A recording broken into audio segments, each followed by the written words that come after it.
என் பலனே, என் கோட்டையே, ஆராதனை உமக்கே.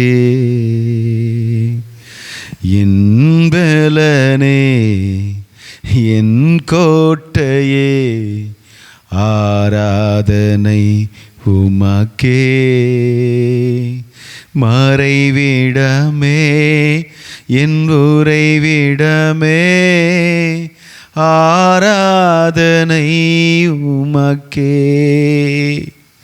மறைவிடமே, என் உறைவிடமே, ஆராதனை உமக்கே. ஆராதனை, ஆராதனை அப்பா அப்பா,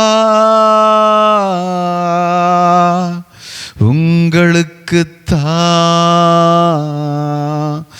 ஆராதனை, ஆராதனை அப்பா அப்பா, உங்களுக்குத்தான் ஆராதனை, ஆராதனை அப்பா அப்பா, உங்களுக்குத்தான். திரும்ப சொல்லாமே.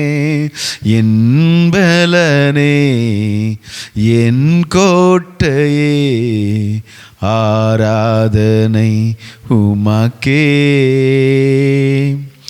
என் பலனே, என் கோட்டையே, ஆராதனை உமக்கே. மறைவிடமே, என் உறைவிடமே, ஆராதனை உமக்கே. ஆராதனை, கரங்கள் அசைத்து ஆராதனை அப்பா அப்பா, உங்களுக்குத்தான் ஆராதனை, ஆராதனை அப்பா அப்பா, உங்களுக்குத்தான்.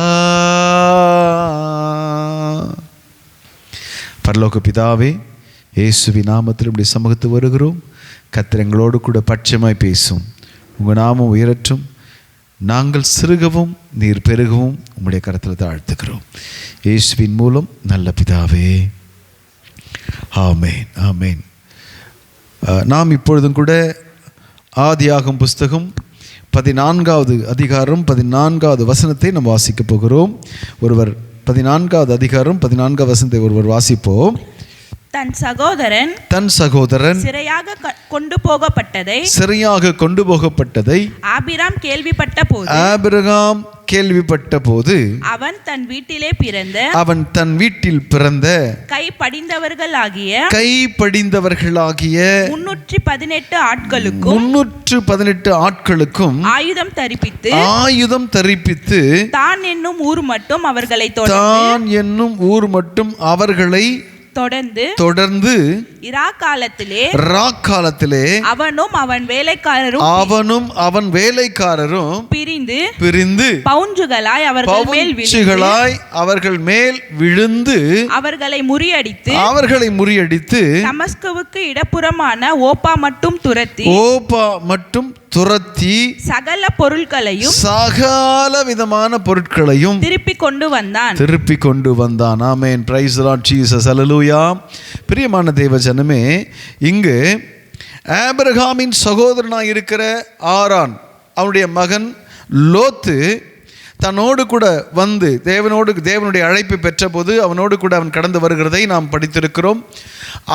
அதன்படி லோத்து ஆபிரகாமோடு கூட கடந்து வருகிற பொழுது அவன் மந்தை மேய்ப்பிற்கும் இவனுடைய மந்தை மேய்ப்பிற்கும் வாக்குவாதம் உண்டாகி அதன் மூலமாக பிரிந்து அவன் சோதோம் குமார பட்டணத்தை தெரிந்து கொண்டு அவன் போய் எங்கே குடியிருந்தான் என்று சொல்லி நாம் வேதத்திலே படிக்கிறோம்.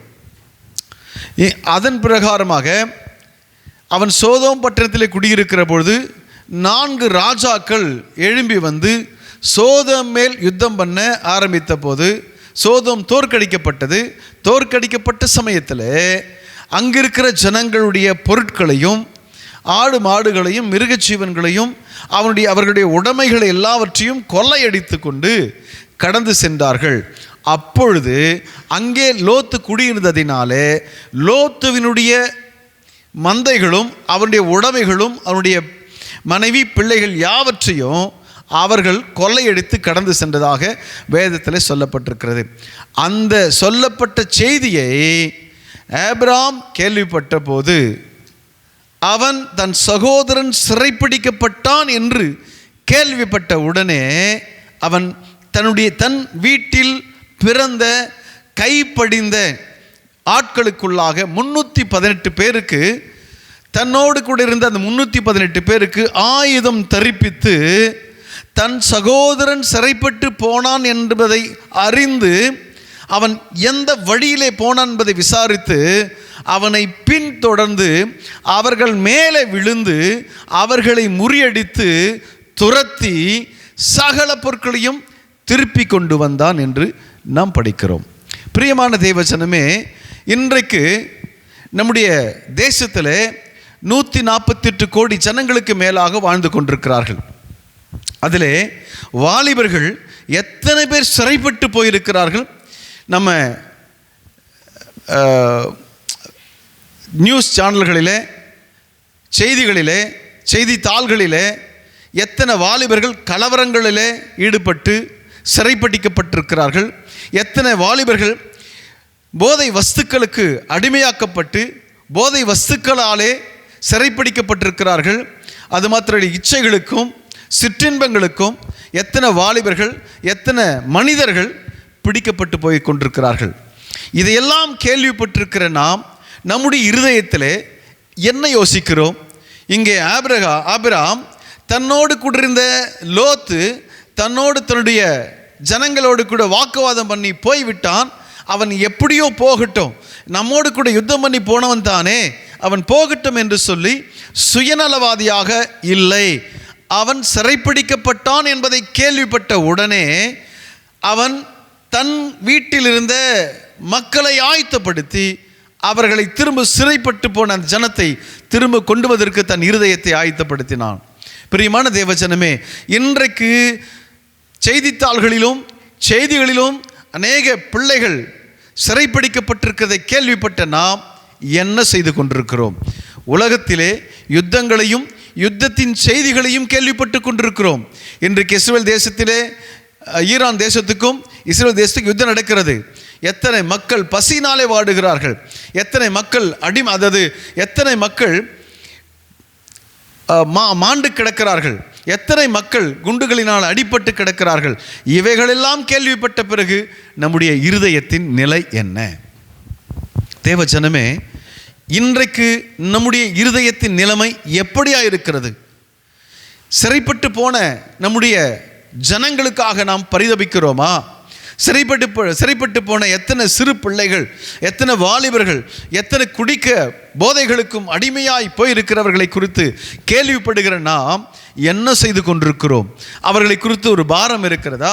அவர்களை குறித்து ஒரு ஏக்கம் இருக்கிறதா? அவர்கள் மீட்க வேண்டும் என்கிற எண்ணம் இருக்கிறதா?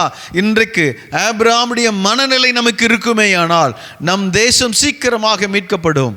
ஆபிரகாமுடைய மனநிலை நமக்கு இல்லாத நிமித்தமாக இன்றைய திருச்சபைகளும் இன்றைய தேவ மனிதர்களாக இருக்கிற தேவ பிள்ளைகளாக இருக்கிற நாம் மந்த நிலையிலே அந்த யுத்தத்தை குறித்தும் அந்த சிறைப்பட்டு போன ஜனங்களை குறித்தும் ஒரு ஏக்கம் இல்லாமல், ஒரு பரிதபிப்பு இல்லாமல், ஒரு மந்த நிலையில் இருப்பது நிமித்தமாகவே நம் தேசம் இன்னும் சிறைப்பட்டு கிடக்கிறது. பிரியமான தேவஜனமே, இன்றைக்கு ஆபிரகாம் தன்னுடைய மனநிலையிலிருந்து எப்படி அவர்களை மீட்டான் என்று சொல்லி சில காரியங்களை நாம் படிக்க போகிறோம், சில காரியங்களை நாம் தியானிக்க போகிறோம். முதலாவதாக ஆபிரகாம் தன்னுடைய சகோதரன் சிறைப்பட்டு போனான் என்பதை கேள்விப்பட்ட உடனே அவன் தன் வீட்டில் இருந்தவர்களை ஆயத்தப்படுத்தினான். முதலாவது, கேள்விப்பட்ட உடனே ஆபிரகாம் தன் ஜனத்தை ஆயத்தப்படுத்தினான். அவங்களுக்கு ஆயுதம் தரிப்பித்தான். ஆயத்தப்படுத்தி அவர்களை மீட்க வேண்டும் என்கிற நிலையிலே அவர்களை ஆயத்தப்படுத்தினான். பிரியமான தேவஜனமே, நாமும் கூட இன்றைக்கு நியூஸில், செய்தித்தாள்களிலே கேட்கிற பொழுது நம்முடைய இருதயத்தை ஆயத்தப்படுத்த வேண்டும். எப்படி ஆயத்தப்படுத்துவது? அவனுக்கு ஒரு பாரம் இருந்தது. தன் சகோதரன் சிறைப்பட்டு போனானே என்கிற ஒரு ஏக்கம் இருந்தது. அந்த பாரத்து நிமித்தமாகவே அவனுடைய ஜனங்களை ஆயத்தப்படுத்தினான். இன்றைக்கு நாம் நம்முடைய ஜனங்களுக்காக ஒரு யுத்தம் செய்ய வேண்டும். அது முழங்காலில் நடக்கிற யுத்தமாக இருக்க வேண்டும். மாம்சத்தோடு இரத்தத்தோடு நமக்கு யுத்தம் இல்லை என்று சொல்லி வேதம் சொல்லுகிறது. எனவே நாம் சிறைப்பட்டு போன ஜனங்களுக்காக ஒரு யுத்தத்தை செய்வதற்கு ஆயத்தப்பட வேண்டும். நம்முடைய இருதயத்தின் நிலை ஆயத்தப்படுத்தப்படுகிற இருதயமாக இருக்க வேண்டும். பிரியமான தேவஜனமே, நாம் அநேகருக்கு நாம் எப்படி யுத்தம் செய்வது, எப்படி ஜெபம் பண்ணுறது, ஜெபம் பண்ணுறதுக்கு நான் என்ன செய்யட்டும், நானும் ஜெபம் பண்ணுறதுக்கு போராடுறேன், ஜெபிக்கலாம்னு நினைக்கிறேன், அதுக்குள்ளே ஏதாவது ஒரு வேலை வந்துடுது, ஏதாவது ஒரு பிரச்சனை வந்துடுது, ஏதாவது ஒரு போராட்டம் வந்துடுது அப்படின்னு சொல்கிறத நான் கேட்க முடியும், நம்ம எல்லாம் கேட்க முடியும். பிரியமான தேவஜனமே, நம்முடைய இருதயத்தை நாம் ஆயத்தப்படுத்தப்பட வேண்டும். பிரைஸ் தி லார்ட் ஜீசஸ், ஹல்லேலூயா. அந்த இருதயத்தை, முதலாவது இருதயத்தின் நிறைவினால வாய் பேசும். அப்போது நம்முடைய இருதயத்தின் நிலையில் இருதயத்தில், ஆண்டவரே நான் ஜெபிக்கணும். சிறைப்பட்டு போயிருக்கிற ஜனங்களை குறித்து ஒரு பாரம் எனக்கு தாங்க. சிறைப்பட்டு போன ஜனங்களை குறித்து எத்தனை வாலிப பிள்ளைகள், எத்தனை வாலிப தங்கச்சிமாக்கள், எத்தனை வாலிப பிள்ளைகள், சிறு பிள்ளைகள் கூட இன்றைக்கு குடிக்க அடிமையாக கிடக்கிறார்களே. சிறு பிள்ளைகள் கூட இன்றைக்கு போதை வஸ்துகளுக்கு அடிமையாக கிடக்கிறார்களே. பள்ளிக்கூட மாணவர்கள் கூட போதை வஸ்துகளுக்கு அடிமையாக கிடக்கிறார்களே.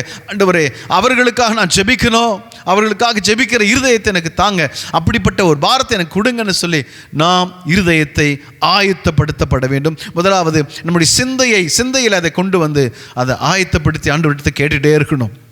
ஆண்டவரே, எத்தனையோ பேருக்கு ஆண்டு சிறைப்பட்டு போயிருக்காங்கப்பா, அந்த பாரம் உள்ள இருதயத்தை எனக்கு கொடுங்க ஆண்டவரேன்னு சொல்லி நாம் கேட்போமையானால், நம்ம இருதயத்தை ஆயத்தப்படுத்துவோமையானால், நிச்சயமாக கர்த்தர் தன்னுடைய பாரத்தை எல்லாம் உங்ககிட்ட சொல்ல ஆரம்பிப்பார்.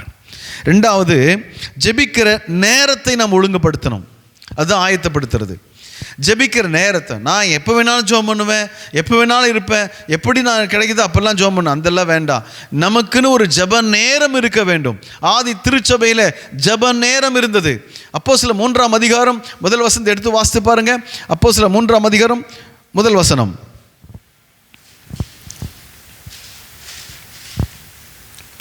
ஜெபவேளையாகிய 9ஆம் மணி நேரத்திலே பேதுருவும் யோவானும் தேவ ஆலயத்துக்கு போனார். அவங்களுக்குன்னு ஒரு ஜெப நேரம் இருந்தது. அந்த நேரத்தை அவங்க மாத்திக்கல. அதுதான் ஒழுக்கம். ஜெபிக்கிறதுக்குன்னு ஒழுக்கம் தேவை. அந்த ஒழுக்கம் நேரத்தை நம்ம ஃபிட் பண்ணோம். அப்போதான் நம்ம ஜெப வீரர்களாய், யுத்த களத்தில் நிற்கிறவர்களாய், ஆயத்தப்படுகிறவர்களாய் நிற்க முடியும். நான் எப்போ வேணாலும் போவேன், எப்போ வேணாலும் இருப்பேன், எப்படி வேணாலும் வாழ்வேன் அப்படிலாம் கிடையாது. ஒழுக்கம் தேவை. நேரத்தை குறித்த ஒரு ஒழுக்கம் தேவை. நேரத்தை குறித்த ஒரு ஒழுக்கத்தோடு கூட அந்த நேரத்தை நம்ம ஃபாலோ பண்ணணும் அப்படிங்கிற எண்ணம் நமக்கு தேவை. அந்த சிந்தை இருந்தால் மட்டும்தான் நாம் ஜெப வீரர்களாக மாற முடியும். ஜெபிப்பதற்கென்று ஒழுக்கம் தேவை. நல்லா கவனிங்க. இந்த தானியேலை குறித்து நாம் பார்க்கிறோம். தானியேலுக்கு விரோதமாக ஜெபிக்கக்கூடாது என்பதற்காக ஒரு சில சட்டத்திட்டங்களை தீட்டுறாங்க. சட்டங்களை தீட்டின பிறகு யார் ராஜாவை தவிர வேறு ஒரு தேவனிடத்தில் மன்றாடுகிறார்களோ அவர்கள் சிங்ககபியிலே தள்ளப்பட வேண்டும் என்று சொல்லி சட்டம் இயற்றப்பட்டு விட்டது. இந்த சட்டம் இயற்றப்பட்ட நேரத்தை அறிந்து, சட்டம் இயற்றப்பட்டு விட்டது என்பதை அறிந்தும் தானியேல் தன் வழக்கத்தின்படி ஜெபிக்கும்படியாக மேல் வீட்டறைக்கு போனான். மேல் வீட்டறைக்கு போனான் என்று தானியேல் 6ஆம் அதிகாரம் 10ஆம் வசனத்தில் வாசிக்க வேண்டாம், 10ஆம் அதிகாரம் வாசிக்கிறோம். பிரியமான தேவஜனமே, அந்த நேரத்தை குறித்த ஒழுக்கம் நமக்கு தேவை. சில பேர் என்ன பண்ணுவாங்க, ஒரு நாள் ஃபாஸ்டிங் போட்டாங்கன்னா 4 நாள் ஜெபம் பண்ண மாட்டாங்க. சில பேர் ஜெப கூட்டங்களுக்குன்னா ஒரு 3 நாள் போயிட்டுன்னா அப்படியே அந்நிய பாஷையில் பேசி ஆஹா ஓஹோன்னு அழகாக அப்படியே என்ன பண்ணுவாங்க, பயங்கர துள்ளி குதிச்சு ஆடி பாடி லாபா டா கா டா தா லாமா தாரா அப்படி பண்ணுவாங்க. ஆனால் வீட்டுக்கு போனோடனே எல்லாமே அழிஞ்சிரும். ஒரு நாள் 2 நாள் அப்படியே மெதுவாக இருக்கும், 4ஆவது நாள் ஜெபமே பண்ண மாட்டாங்க. அப்புறம் எப்படி அவங்களுக்கு அந்த ஒழுக்கம் இருக்கும்? ஒழுக்கம் வேண்டுமானால், அதாவது நாம் ஜெப வீரர்களாய் மாற வேண்டுமானால் நமக்குள்ள நேரத்தை குறித்த ஒரு சிந்தை நமக்கு தேவை. நேரத்தை குறித்த ஒரு கவனம் நமக்கு தேவை. நேரம் ஒழுங்குபடுத்தாமல் நீ ஜெபம் பண்ணால் கண்டிப்பாக ஜெப வீரர்களாக மாறவே முடியாது. பிரியமான தேவஜனமே, நேரத்தை முதலாவது ஒழுங்குபடுத்தி ஆயத்தப்படுத்தப்பட வேண்டும். முதல்ல சொன்ன நம்முடைய இருதயத்தை, சிந்தையை ஆயத்தப்படுத்த வேண்டும். 2வது நேரத்தை ஒழுங்குபடுத்தி ஆயத்தப்படுத்தணும். மூன்றாவது ஒரு இடத்தை ஆயத்தப்படுத்தணும். ஜெபிக்கிற ஒரு இடம் நமக்கு தேவை. ஆதி திருச்சபையானது ஜெபிக்கிறதுக்கு ஒரு இடத்தை தேடி, ஆற்றங்கரைன்னா ஆற்றங்கரைக்கு போய் ஜெபம் பண்ணாங்க, தேவாலயத்துக்கு போய் ஜெபம் பண்ணாங்க. அப்படி ஜெபிக்கிறதுக்குன்னு ஒரு இடத்தை நம்ம என்னையா பண்ணுறது, எங்கள் வீடு ரொம்ப சின்ன வீடையா, எங்கள் வீட்டில் ஒரு இடமே கிடையாது அப்படின்னு சொல்லி நிறைய பேர் நீங்கள் சொல்லலாம். பிரியமான தேவஜனமே, நானும் கூட ஆரம்ப ஸ்டேஜில் ஒரே ஒரு வீட்டில் ஒரு மூலையை ஃபிட் பண்ணி வச்சுருவேன். ஒரு மூலைக்கு ஓரமாக போயிட்டு மூலையில் நின்று, ஆண்டவரே ஆல்பர்ட் வந்துட்டோம்ப்பா அப்படின்னு சொல்லி ஜெபித்த நாட்கள் உண்டு. பிரியமான தேவஜனமே, இன்றைக்கும் கூட நீங்கள் ஒருவேளை உங்களுக்கு வீடு ரொம்ப சின்ன வீடாக இருக்கலாம், சின்ன வீடாக இருந்தாலும் பரவாயில்ல, அந்த சிறு மூலையை நோக்கி அந்த இடத்துல போயிட்டு, ஆண்டவரே இந்த இடம் ஜெபிக்கிற இடமா நான் மாத்துறேன் அப்படின்னு சொல்லி ஜெபம் பண்ணி பாருங்கள். அந்த ப்ரெசன்ஸ், அந்த இடத்த நீங்கள் போய் முழங்கால் படியிட்ட உடனே அந்த ப்ரெசன்ஸ் நம்மை பற்றி பிடிக்கும். செக் பண்ணி பார்த்துட்டு அப்புறம் பேசுங்க. அந்த மூலையில் போய்ட்டு, ஏதோ ஒரு மூலை, 4 மூலை இருக்குது, அந்த மூலையில் ஏதோ ஒரு மூலையை ஃபிட் பண்ணுங்கள். அந்த இடத்துல நீங்கள் ஆயத்தப்படுத்தி பாருங்கள். ஆண்டவர் உங்களுக்கு முன்னாடி நிற்பார். ஆண்டவர் நமக்கு முன்பாடி நின்று, நம்முடைய ஜெபங்களை கேட்பதற்கு செவி சாய்த்து கேட்கிற தேவன் என்று சொல்லி வேதத்தில் எழுதப்பட்டிருக்கிறது. எனவே 3 காரியங்கள் ஆயத்தப்படுத்துவதிலே, முதலாவது நாம் சிந்தையை தொடங்கி இருதயம் முழுவதும் ஆயத்தப்படுத்தணும். 2வதாக நம்முடைய ஜெப நேரத்தை ஒழுங்குபடுத்தி ஆயத்தப்படுத்தணும். 3வது நமக்கென்று ஒரு இடம், ஜெப இடம், ஒரு குறிப்பிட்ட இடத்தை நம்ம ஃபிட் பண்ணோம். ஆண்டவராகிய இயேசு கிறிஸ்து கெத்செமனில் போய் ஜெபம் பண்ணார். அதிகாலையில் எழுந்து, இருட்டோடு எழுந்து போய் வனாந்தரத்தில் போய் ஜெபம் பண்ணார். ஜெபிக்கிறதுக்கு ஒரு இடம் இருந்தது. ஆண்டவர் எங்கே தேடி பண்ணாலும் கெத்செமனில் போயிருப்பாருன்னு சொல்லுவாங்க. அப்படிப்பட்ட நிலையில் நமக்கும் கூட ஜெப அறையை, ஜெப இடத்தை நாம் ஒழுங்குபடுத்துவோமையானால் நிச்சயமாக நாம் ஜெப வீரர்களாக, கை படிந்தவர்களாக, 318 பேர் கை படிந்தவர்கள் என்று சொல்லி எழுதப்பட்டிருக்கிறது. அது பழக்கப்பட்டவர்களாக, யுத்தத்துக்கு பழக்கப்பட்டவர்களாக, ஜெபிப்பதற்கு பழக்கப்பட்டவர்களாக நாம் மாற வேண்டுமானால் அதற்கு ஆயத்தம் தேவை. ஒழுங்குபடுத்துகிற காரியங்களிலே நாம் ஒழுங்குபடுத்துவோமையானால் நிச்சயமாக நமக்குள்ள அந்த தேவ பாரம் நம்மை அழுத்தி பிடிக்கிறது. சிறைப்பட்டு போனவர்களுக்காக நம்முடைய ஜெபம் ஆயத்தமாகிவிடும். 2வது காரியம், அவன் வசந்த வாசிப்போம். 14-15 வாசிங்க. 14ஆம் அதிகாரம் 15ஆம் வசந்த, ஆதியாகமம் 14-15 வசந்த வாசிப்போம்.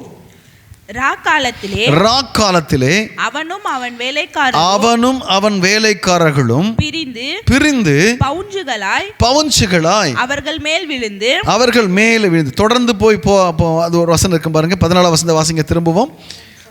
தன் சகோதரன் சிறையாக கொண்டு போகப்பட்டதை ஆபிரகாம் கேள்விப்பட்ட போது அவன் தன் வீட்டிலே பிறந்த கைப்படிந்தவர்களாகிய 318 ஆட்களுக்கும் ஆயுதம் தரிப்பித்து தான் என்னும் ஊர் மட்டும் அவர்களை தொடர்ந்து போய், ஆமென், பிரைஸ் தி லார்ட் ஜீசஸ், அல்லேலூயா. தொடர்ந்து போராடுதல் தொடர்ந்து போகுது. நான் பாருங்க, இன்னைக்கு நான் ஜெபம் பண்ணிட்டு நாளைக்கு ஜெபம் பண்ண மாட்டேன், இப்படியெல்லாம் கிடையாது. தொடர்ந்து போராடுதல். Price the Lord Jesus, alleluia. பிரியமான தேவஜனமே, இங்கே ஒருவேளை சரீர முயற்சியினால இதை செய்ய முடியாது. தேவன் கொடுக்கிற பலத்தினால இதை செய்ய முடியும். தேவன் நமக்கு பலனை கொடுக்க வல்லவராய் இருக்கிறார். ஆமென். எபேசியர் 3ஆம் அதிகாரம் 20ஆம் வசனத்தை வாசிப்போம். எபேசியர் 3:20 வாசிப்போம். நாம் வேண்டிக் கொள்ளுகிறதற்கும்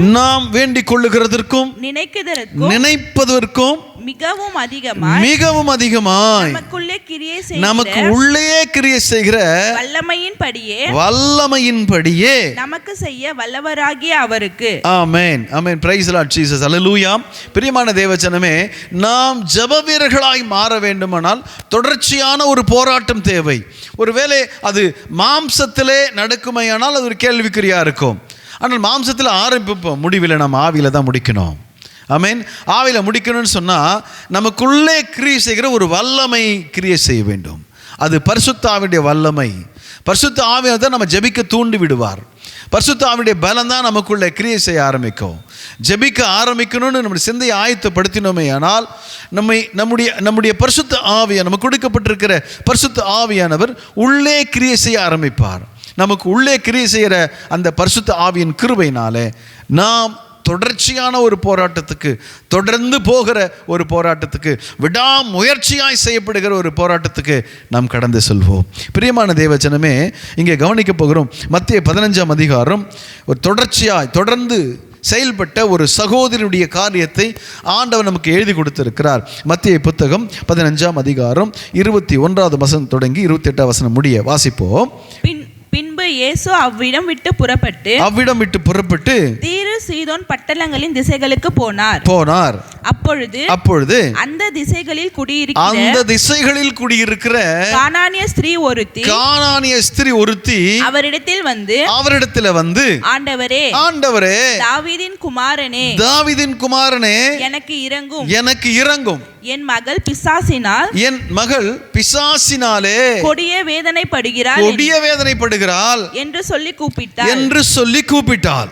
அவளுக்கு பிரதி உத்தரமாக ஆண்டவரோ அவளுக்கு பிரதியுத்தரமாக அவர் ஒரு வார்த்தையும் சொல்லல. அடுத்த வசனம். அப்பொழுது அவருடைய சீஷர்கள் வந்து இவள் நம்மை பின்தொடர்ந்து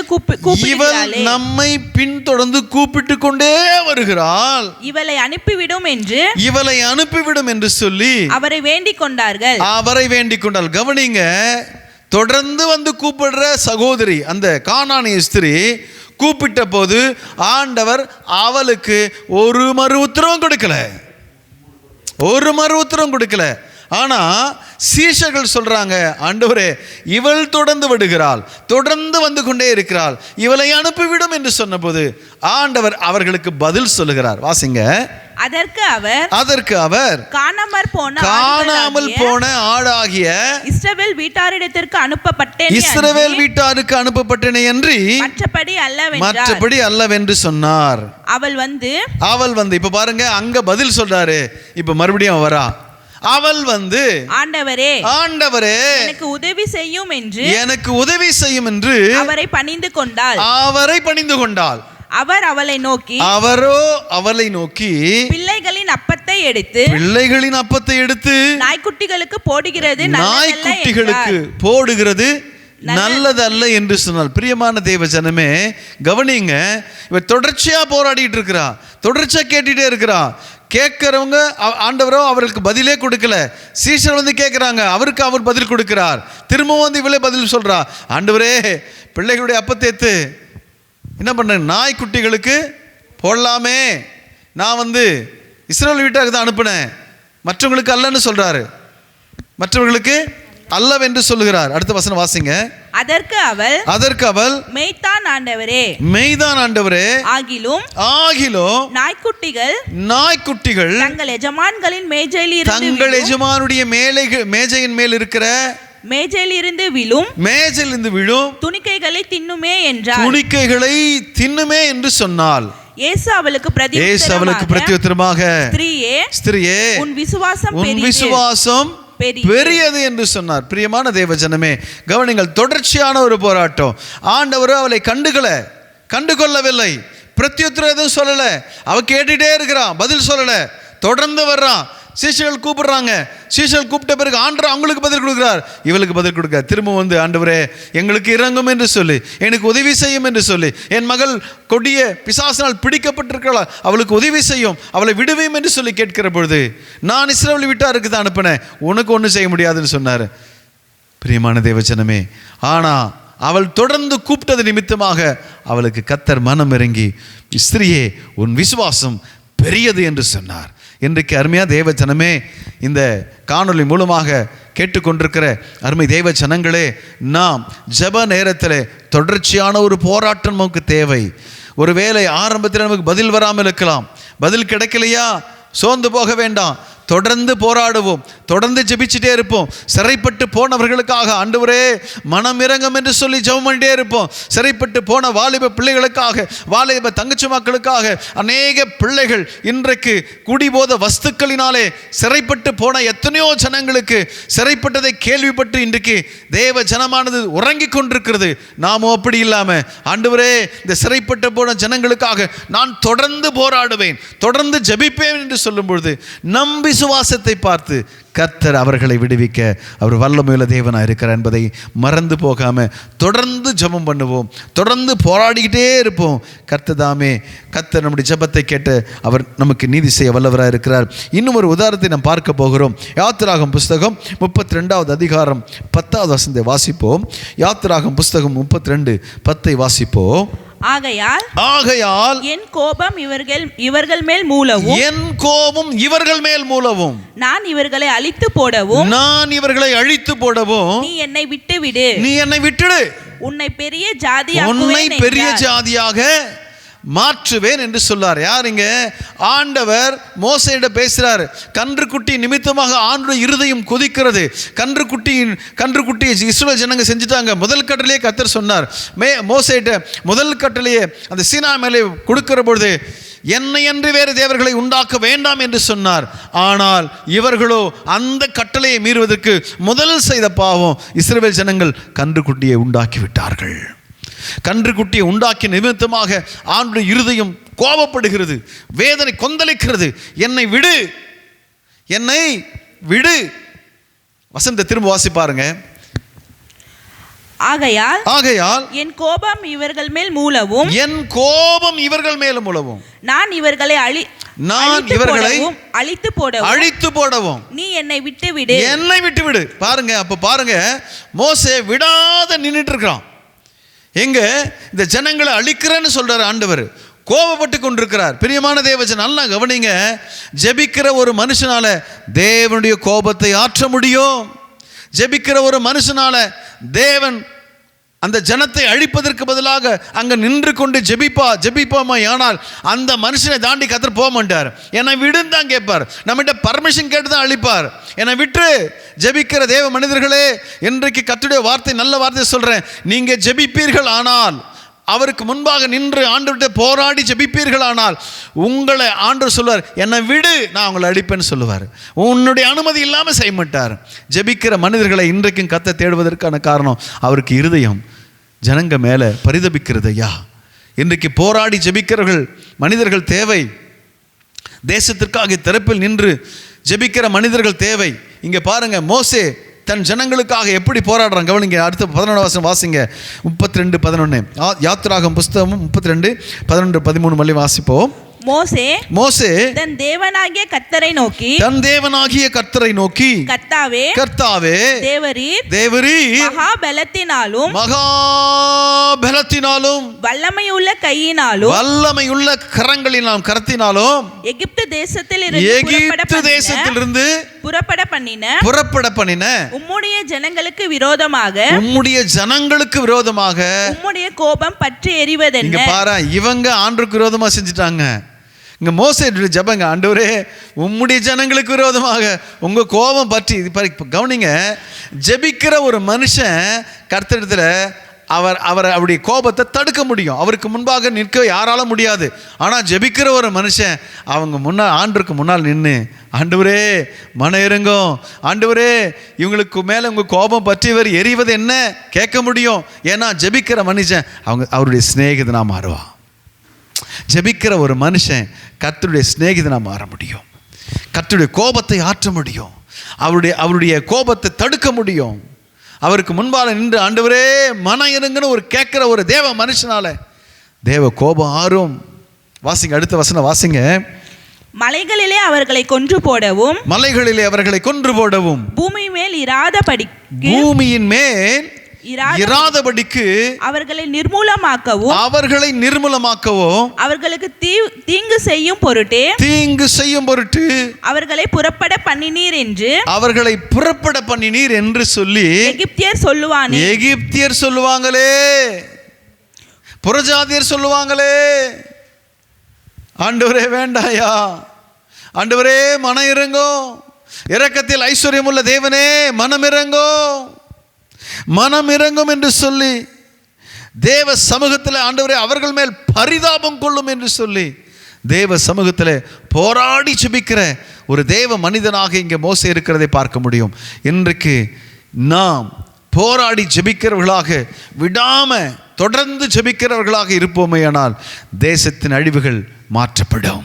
தேசத்தில் இருக்கிறதான நிலைகள், சிறைப்பிடிக்கப்பட்ட வாலிபர்கள், சிறை கொண்டு போகப்பட்ட வாலிபர்கள்லாம் விடுதலை அடைந்து தேவ சமூகத்தில் கொண்டு வரப்பட்டு தேவ ஆலயத்திலே தேவ சபையிலே ஆடி பாடி ஆராதிக்கிற தேவ ஜனமாக கர்த்தர் கொண்டு வந்து சேர்ப்பார் என்பதில் சிறிதளவும் ஐயமில்லை. பிரியமான தேவ ஜனமே, இன்றைக்கு யார் ஜெபிக்க முடியும்?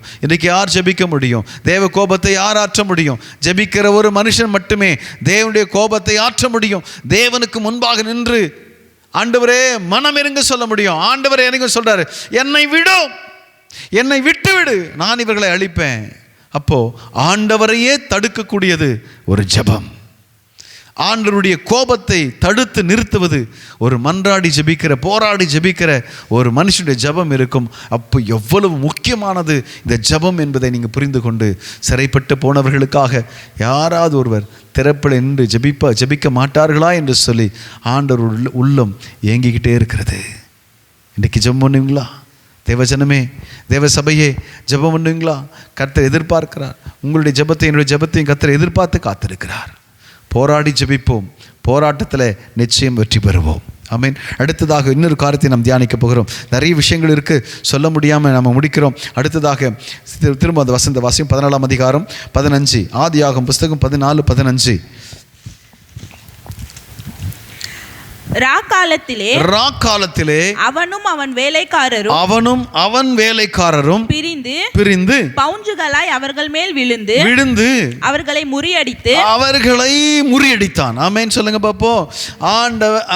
அவன் அவர்களை முறியடித்தான். அவர்கள் மேல விழுந்து முறியடித்தான் என்று சொன்னால் அவர்கள் மேலே விழுந்து ஜெயித்தான். ஆமென். அவர்கள் மேல் வெற்றி பெற்றான் என்று சொல்லப்படுகிறது. பிரியமான தேவஜனமே, இங்கு ஒரு உதாரணமாக 2 சாமுவேல் புஸ்தகம் 5ஆம் அதிகாரம் 2 சாமுவேல் 5ஆம் அதிகாரம் 6வது 7வது வசனத்தை நாம் வாசிக்க போகிறோம். இதற்கு உதாரணமாக 2 சாமுவேல் 5ஆம் அதிகாரம் 6, 7 வசனத்தை வாசிக்க போகிறோம். தேசத்திலே குடியிருக்கிற எபூசியர் மேல் யுத்தம் பண்ண ராஜாவானவன் தன் மனுஷரோடு கூட எருசலேமுக்கு போனான். அவர்கள் இதிலே பிரவேசிக்க தாவீதினால் கூடாது என்று எண்ணி, தாவீதினாலே உள்ள பிரவேசிக்க கூடாது என்று எண்ணி தாவீதை நோக்கி நீ இதற்குள் பிரவேசிப்பதில்லை, நீ இந்த நகரத்துக்குள் பிரவேசிக்குவதில்லை, குருடரும் சப்பானிகளும் உன்னை தடுப்பார்கள் என்று சொன்னார்கள். பிரியமான தேவஜனமே, இங்கே தாவீது எருசலேமை, தாவீதின் நகரத்தை பிடிப்பதற்கு முன்பாக அது எபூசியர் கையில் இருந்தது. எபூசியர்கள் அதுக்கு விரோதமாக தாவீதுக்கு யுத்தம் பண்ண வரும்போது தாவீதுக்கு விரோதமாக பேசுகிறாங்க. தாவீது, நீ இந்த நகரத்துக்குள் நுழைய முடியாது. ஏன் நுழைய முடியாதுன்னு சொன்னால், உன்னை குருடர்களும் சப்பானிகளும் தடுப்பார்கள் என்று சொல்லி அவனோடு கூட எதிர்த்து நிற்கிறாங்க. பிரியமான தேவஜனமே, நாம் இங்கே கற்றுக்கொள்ள வேண்டிய மிக முக்கியமான ஒரு காரியம், எபூசியர் என்று சொன்னால் பிரிவினைவாதிகள், பிரிவினையின் ஆவிகள், பிரிவினை சொல்கிறவர்கள், சகோதரர்களுக்குள்ளே பிரிவினை உண்டாக்குறவர்கள், சபைக்குள்ளே ஒரு பிரிவினை உண்டாக்குறவர்கள், சபைக்குள்ளே ஒரு வாக்குவாதங்களை உருவாக்கி அவர்கள் மூலம் பிரிந்து போகிற காரியத்தை செய்கிறவர்கள். இவர்கள் தான் எபூசியர்கள். எபூசியர் என்று சொன்னால் பிரிவினைவாதிகள். 2வது குருடர்கள் உன்னை தடுப்பார்கள் எழுதப்பட்டிருக்கிறது. குருடர்கள் என்று சொன்னால் தரிசனத்தை இழந்தவர்கள், குருட்டுத்தனமான வாழ்க்கை வாழுகிறவர்கள். பிரியமான தேவஜனமே, அதாவது தரிசனம் இழந்து, நான் எங்கே போகிறேன், சர்ச்சுக்கு போகிறேன், சர்ச்சுக்கு ஏன் போகிறேங்க, ஏதோ போயிட்டு வரேன், எங்கள் அப்பா அம்மாலாம் போனாங்க, நான் என்ன பண்ணுவேன், நானும் போவேன். ஐயா, சர்ச்சுக்கு போய் என்ன செய்ய போகிறீங்க, நான் சர்ச்சுக்கு போனேன், அது ஆண்டவர் சர்ச்சுக்கு போனா என்ன பண்ணுவார், எங்களை தண்டிப்பார், இல்லை என்ன சர்ச்சுக்கு போனால் எங்களுக்கு நல்லா இருக்காது, இதுதான் சொல்லுவாங்க. ஹலோ தேவ ஜனமே, நாம் திருச்சபைக்கு போவதே தேவனுடைய வார்த்தை கேட்டு நம்முடைய வாழ்க்கையை ஒழுங்குபடுத்துவதற்கு. ஒழுங்குபடுத்தின நான் ஆண்டவர் வரப்போகிறார், ஆண்டவர் வரும்போது நாம் எல்லாம் அங்கே போய் சேரப்போகிறோம். எதற்காக நாம் அங்கே இந்த தேவ சபைக்கு வருகிறோம் என்று சொன்னால், நமக்கு எழுதப்பட்டிருக்கிற எழுத்தின்படியாக இருக்கிற கானான் தேசத்தை இவர்கள் சுதந்திரித்தார்கள். நமக்கோ பரம கானானை சுதந்திரிப்பதற்காக சபையை கர்த்தர் ஒழுங்குபடுத்தி வச்சிருக்கிறார். சபைக்குள்ளே தேவனுடைய வார்த்தை பகிர்ந்து கொள்கிற பொழுது அவர்களை சீர்படுத்துகிற வார்த்தைகளாக, தீர்க்க தரிசன வார்த்தைகளாக சொல்லும் பொழுது அவர்கள் தங்கள் வாழ்க்கையை அர்ப்பணித்து நாம் எங்கு செல்ல போகிறோம் என்கிற நிலையை அறிந்து கொள்வதுதான் குருட்டுத்தனம் இல்லாத ஒரு வாழ்க்கை. நிறைய பேருக்கு சர்ச்சுக்கு ஏன் போகிறனே தெரியாது. சர்ச்சுக்கு அது நம்முடைய எதிர்கால லக்கு என்ன அப்படின்னு சொல்கிறது தெரியாது. நாம் எதிர்காலத்தில் எங்கே போக போகிறோம் தெரியாது. சர்ச்சுக்கு ஏன் போகிறனே தெரியாது. ஜனங்களை வச்சு என்ன பண்ணுறது? நாம் அப்படி இருக்கக்கூடாது. நாம் அப்படி வாழவும் கூடாது. நமக்கு ஒரு தரிசனம் இருக்கிறது. இயேசு வரப்போகிறார். முதல் முறையாக இயேசு நமக்காக ரத்த சிந்தும்படியாக வந்தார். இரண்டாவது முறை ராஜாதி ராஜாவாக வரப்போகிறார். அவர் வரும்பொழுது நாம் எல்லாம் எடுத்துக்கொள்ளப்பட போகிறோம். அந்த தரிசனம் நமக்கு தேவை. சீக்கிரமாக இயேசு கிறிஸ்து வரப்போகிறார் என்பதை நாம் பிரசங்கித்து கொண்டே வருகிறோம். இயேசு சீக்கிரம் வரப்போகிறார். எனவே ஆயத்தப்படுவோம், அநேகரை ஆயத்தப்படுத்துவோம். குருட்டுத்தனமான வாழ்க்கையிலிருந்து நம்மை கர்த்தர் விடுவிப்பாராக. தரிசனம் இல்லாதவர்கள் சபையில் தடையை உண்டாக்குவாங்க, ரட்சிப்புக்கு தடையாக இருப்பாங்க, அநேகருடைய விசுவாசத்துக்கு தடையாக இருப்பாங்க. பரவாயில்ல பிரதர், ஏன் பிரதர் இதெல்லாம் நீங்கள் போகலாம், நீங்கள் போயிட்டு நீங்கள் குழந்தைக்கு உடம்பு சரியில்லையா, எங்கேயாவது மசூதி கூட போயிட்டு ஊதிட்டு வந்துடுங்கன்னு சொல்லுவாங்க. கிறிஸ்தவங்களே இதை செய்கிறாங்க. எவ்வளோ ஈனமான ஒரு காரியம். கிறிஸ்தவர்கள் இன்றைக்கு குருட்டாட்டத்தனமா வாழ்க்கை இருக்கிறதுனால சாஸ்திரங்களையும் சம்பிரதாயங்களையும் நாள் பார்க்கறதுலையும் நாளை கடைப்பிடிக்கிறதிலும் தன்னுடைய கவனத்தை செலுத்தி வர்றாங்க. இவர்களெல்லாம் தரிசனத்தை இழந்தவர்கள். நாம் அப்படிப்பட்டவர்களாக இருக்கக்கூடாது. தரிசனத்தை இழந்தவர்கள் தான் தேவ சபையிலே தேவ பிரசனத்தை கெடுக்கிறவர்கள். ஜீசஸ் அல்லேலூயா. கரங்களை மேலே உயர்த்தி கர்த்தர் நல்லவராக இருக்கிறார். அடுத்து சப்பானிகள். சப்பானிகள் உன்னை தடுப்பார்கள். சப்பானிகள் முடவர்கள், ஜெபிக்காதவர்கள், ஜெபிக்க முடியாது இருக்கிறவர்கள். ஐயா எனக்கு இடுப்போலே, அது பரவாயில்ல, உட்காந்து ஜெபம் பண்ணுங்களேன். ஜெபம் பண்ண போனால் நாளைக்கு ஜெபம் பண்ணானுங்க திட்டமிட்டு வச்சுருக்கேன். நிறைய பேர் என்ன பண்ணுவாங்க, உபவாசம் போட்டால் பக்கத்திலே கூல்ட்ரிங்க்ஸை வச்சுருக்க இருக்காங்க. உபவாசம் போட்டுன்னு சொன்னால் போதும், பக்கத்தில் ஒரு 4 லிட்டர் கூல்ட்ரிங்க்ஸை வச்சுக்குவாங்க. கர்த்தர் நல்லவர், கர்த்தர் நல்லவர். பிரைஸ் தி லார்ட் ஜீசஸ் அல்லேலூயா. கரங்களை மேலே உயர்த்தி கர்த்தர் நல்லவராக இருக்கிறார். சப்பானிகள் இவர்கள் ஜபனா என்னன்னே தெரியாதவங்க. பல வருஷம் கிறிஸ்துவங்களாக இருப்பாங்க. தயவு செஞ்சு என்னை தப்பாக எடுத்துக்காதீங்க. பல வருஷம் கிறிஸ்துவங்களாக இருப்பாங்க. ஜபனா என்னத்தையும் தெரியாது. ஜபிக்க முடியாதவர்கள். இவர்களும் கூட தேவ சபைக்கு தடையாக இருக்கிறவர்கள். இவர்களெல்லாம் மனம் மாறும்படி நாம் ஜெபிக்கணும். ஆமென். பிரைஸ் தி லார்ட் ஜீசஸ் அல்லேலூயா. சாலகத்தின் வழியாக இவர்களை ஏறி அவர்களை முறியடித்தான் என்று எழுதப்பட்டது. பிரியமான தேவஜனமே, இந்த 3 வித நிலைகள் இன்றைக்கு சபையில் காணப்படுகிறது. எபூசியர் இருக்கிறாங்க, குருடர்கள் இருக்கிறாங்க, சப்பானிகள் இருக்கிறாங்க. இவர்கள் உள்ளே நுழைவிடாதபடிக்கு, யார தாவீது உள்ளே நுழைவிடாதபடிக்கு தடை செய்வார்கள் என்று சொல்லப்பட்டிருக்கிறது. பிரியமான தேவஜனமே, நாம் அவர்களை, அதாவது இப்படிப்பட்ட நிலையில் இருக்கிறவர்களை முறியடிக்கணும். ஆண்டவர் சபைக்குள்ள குருடர்களுக்கு பார்வையளிக்கிறார், முடவர்களை நடக்க செய்கிறார், பிரிவினை ஆவிகளை இயேசுவின் நாமத்தில் வெளியேற்ற செய்கிறார். ஆமென். நாம் இன்னைக்கு ஜெபம் பண்ண போகிறோம். திருச்சபைகளானது இன்னைக்கு எழுந்து நின்று, ஆண்டவரே இந்த பிரிவினையில் கொண்டு வருகிற சகோதரர்களுள்ள குழப்பத்தை கொண்டு வருகிற அசுத்தாவின் கிரைகள் இயேசு நாமத்தில் விலகட்டும் சொல்லி ஜெபம் பண்ண போகிறோம். ஆமென். பிரைஸ். அது மாத்திரமல்ல, ஆண்டவரே தரிசனத்தை இழந்தவர்கள் தரிசனம் பெறுவார்களாக. முடவர்கள், ஜெபிக்க முடியாத நிலையில் இருக்கிறவர்கள் ஜெப ஆவியை பெறுவார்களாக. இவர்களெல்லாம் எழும்பி நின்று தேவனுடைய ஆலயத்தை தேவனுடைய மகிமையை நாம் கொண்டு வந்து தேவ ஜனங்களுக்கு, இந்த தேசத்திற்கு, தேவ திருச்சபையை தேவனுக்காக, தேவனுடைய நாமத்தை மகிமைப்படுத்துவதற்காக நாம் அவரை வெளிப்படுத்த வேண்டும். ஆமென். தொடர்ந்து நாம் போராடி ஜெயிக்கணும். ஆமென். Praise the Lord. முதலாவது சொன்ன ஆயத்தப்படுத்தணும். ரெண்டாவது தொடர்ச்சியான ஒரு போராட்டம் தேவை. மூன்றாவது அவர்களை முறியடிக்கணும். தாவீது அவர்களை முறியடித்து அந்த சீயோன் கோட்டையை பிடித்தான். ஆமென். தாவீது அவர்களை முறியடித்து சீயோன் கோட்டையை பிடித்தான். அது தாவீது நகரமாய் மாறிற்று என்று சொல்லப்பட்டிருக்கும். பிரியமான தேவ ஜனமே, பிரைஸ் தி லார்ட் ஜீசஸ், அல்லேலூயா. நான்காவது ஒரு காரியமாக, சீக்கிரமாய் அந்த காரியங்களை நம்ம வசனத்தை வாசித்து முடிக்க போகிறோம். நான்காவது ஒரு காரியமாக, அவன் அவர்களை துரத்தினான் எழுதப்பட்டிருக்கும். முறியடித்தான், அப்புறம் என்னாச்சு பாருங்க, துரத்தினான். வசனத்தை வாசிங்க, 14-15 வாசிங்க பார்ப்போம்.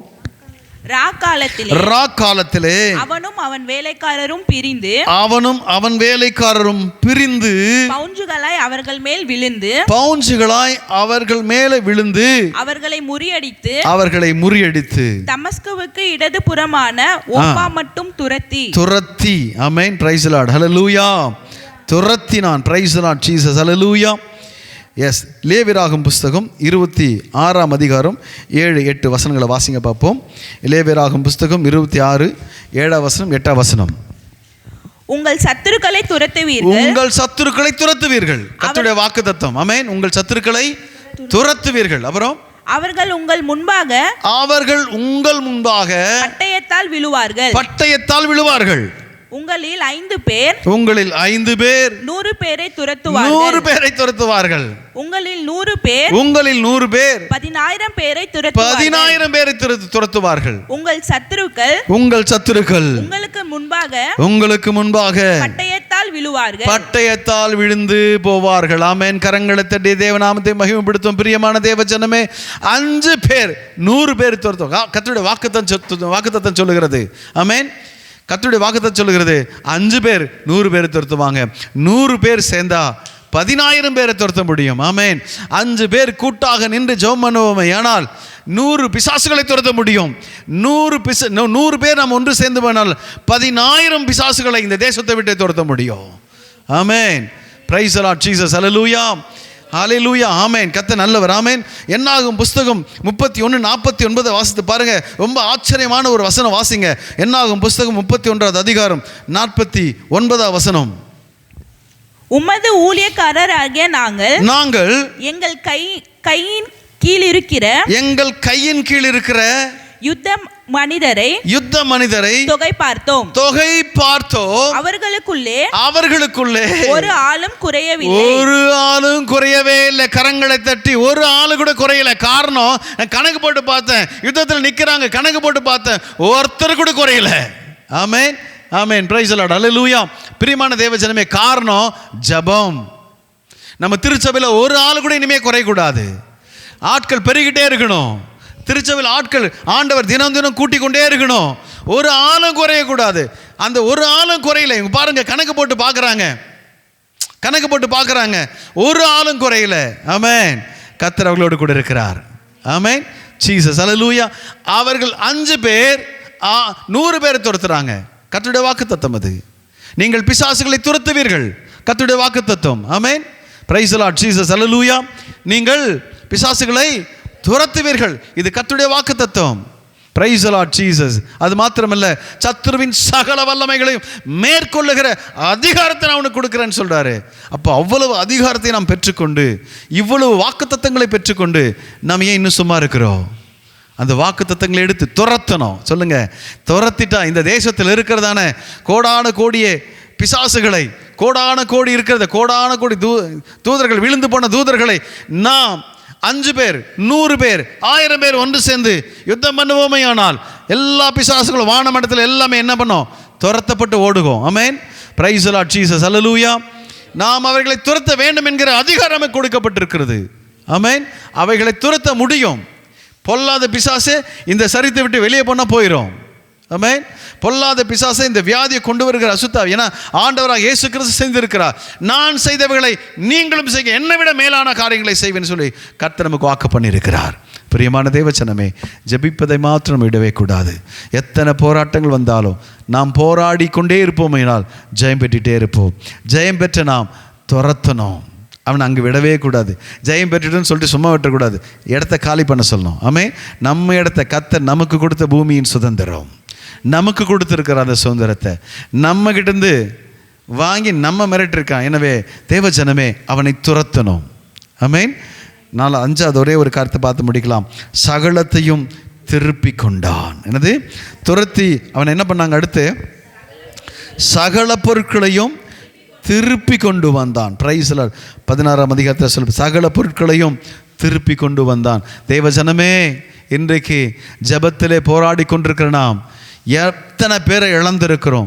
சபையானது எத்தனை பேரை இழந்திருக்கிறது, எத்தனை விசுவாச காரியங்களை இழந்திருக்கிறது, எத்தனை பரிசுத்தத்தை இழந்திருக்கிறது, எத்தனை காரியங்கள், என்னென்ன காரியங்களை இழந்திருக்கிறோம். லிஸ்ட் போடுங்க, லிஸ்ட் போடுங்க. நீங்கள் ஜெப லிஸ்ட்டு உருவாக்குங்க. ஆண்டவரே, இந்த காரியத்தில் இந்த இடத்துல எனக்கு விசுவாசம் குறைஞ்சிச்சு, இந்த இடத்துல எனக்கு பரிசுத்தம் குறைஞ்சிச்சு, எனக்கு போராடுகிற குணம் குறைஞ்சிச்சு, நான் இந்த இடத்துல வேதத்தை தேடாத நிலை எனக்கு போயிருச்சு, அதெல்லாம் லிஸ்ட் போடுங்க. லிஸ்ட் போட்டு ஆண்டவர் சமூகத்தில் அர்ப்பணிச்சு, எவையெல்லாம் இழந்திருக்கிறனோ, எவையெல்லாம் இழந்திருக்கணும் அவையெல்லாம் திரும்ப பெறுவேன். திரும்ப கர்த்தருடைய வார்த்தை சொல்லுது, நீ எல்லாத்தையும் அவன் போய் நம்ம போராடி யுத்தம் பண்ணி முறியடித்து துரத்தி அவ எல்லா பொருட்களையும் மீட்கொண்டு வந்தான். ஆபிரகாம் மீட்டு கொண்டு வந்தது உண்மையானால், இன்றைக்கு நாமும் எல்லா காரியங்களும் ஒரு ஜனத்தையும் மீது வைக்க மாட்டோம். அவன் சொல்லுங்க, ஒரு ஜனம் கூட தப்பிக்கல. ஐ மீன் ஒரு ஜனம் கூட காணாமல் போல. என்னது என்னாகும் புஸ்தகம் 39:49 வாசி சொல்லியிருக்கோம். ஒரு ஜனம் கூட மிஸ் ஆகலை. யுத்த புருஷர்களை தொகை பார்த்தோம், யுத்த புருஷர்களை தொகை பார்த்தோம், ஒருவரும் கூட ஒரு ஆளும் குறையல. ஆமேன்னு சொல்லுங்க பாப்போம். ஒரு ஆளு கூட சபையில் குறையவே கூடாது. ஒரு நபர் கூட, ஒரு ஆத்துமாக்கள் கூட இடறி போகக்கூடாது. அதுக்கு நாம் திறப்பில் நின்று போராடி ஜெபிக்கிறவர்களாக நிற்கணும். ஒரு ஆத்துமா, சொல்லுங்க வாய் திறந்து, ஒரு ஆத்துமாக்கள் கூட குறையவே கூடாது. கணக்கிட்டு தொகையிட்டு பார்க்கிற பொழுது அவர்களிலே ஒரு ஆளும் குறையவில்லை. என சகலத்தையும் திருப்பி கொள்ளுகிற அந்த பக்குவம் நமக்கு தேவை. அது யாருக்கு முடியும்னு சொன்னால், ஆபிரகாமை போல தன் சகோதரன் சிறைப்பட்டு போனதை நினைத்து ஆயத்தப்படுத்தி போராடி, தொடர்ந்து போராடி அவனை முறியடித்து துரத்தி சகலத்தையும் திருப்பி கொண்டான் என்ற வேத வசனத்தின்படியே, பிரியமான தேவ சபையே, இன்றைக்கு கேள்விப்படுகிற நாம் எந்த நிலையில் நிற்கிறோம்? இன்றைக்கு கேள்விப்பட்டு சிறைப்பட்டு போன ஜனங்களுக்கு கேள்விப்பட்டு நாம் எந்த ஸ்டேஜில் நிற்கிறோம்? சுயநலமாக இருக்கிறோமா? அவர்கள் எப்படியாவது போகட்டும் என்ற நிலையில் இருக்கிறோமா?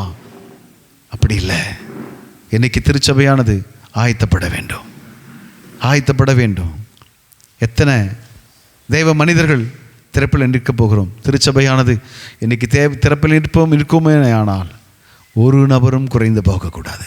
கண்களை மூடி ஜெபித்து கர்த்தருடைய கரங்களை ஒப்பு கொடுக்கலாமா? விரிவான செய்தியை கொடுக்க முடியாத நிலை இருக்குது. கண்களை மூடி ஜெபிக்கலாம். பரலோக பிதாவே, இயேசுவின் நாமத்தின்படி சமூகத்துக்கு வருகிறோம். என்று கேட்ட வார்த்தையின்படியே ஆண்டவரே, நாங்கள் செய்திகளை கேட்ட பொழுதே நாங்கள் எங்கள் இருதயத்தை ஆயத்தப்படுத்தவும், ஆண்டவரே, தொடர்ந்து போராடி ஜெபிக்கிறவர்களாகவும், அந்த ஜெபத்திலே ஜெயம் பெறுகிறவர்களாகவும், ஜெயம் பெற்று அவர்களை துரத்துகிறவர்களாகவும், அது மாத்திரமல்ல, என்னென்ன காரியங்களை இதுவரை நாங்கள் இழந்திருக்கிறோமோ எல்லா காரியங்களையும் திருப்பிக் கொள்ளுகிறவர்களாக, எல்லா ஜெப நேரங்களை திருப்பிக் கொள்ளுகிறவர்களாக, எல்லா விசுவாச காரியங்களை திருப்பிக் கொள்ளுகிறவர்களாக எங்களை மாற்றும். உங்கள் நாமம் உயரட்டும். நாங்கள் சிறுகவும் பெருகவும் இயேசு கிறிஸ்துவின் நாமத்தினாலே எங்களை தாழ்த்தும்படிய கரத்தில் கொடுக்கிறோம். இயேசுவின் மூலம் நல்ல பிதாவே, ஆமென், ஆமென், ஆமென்.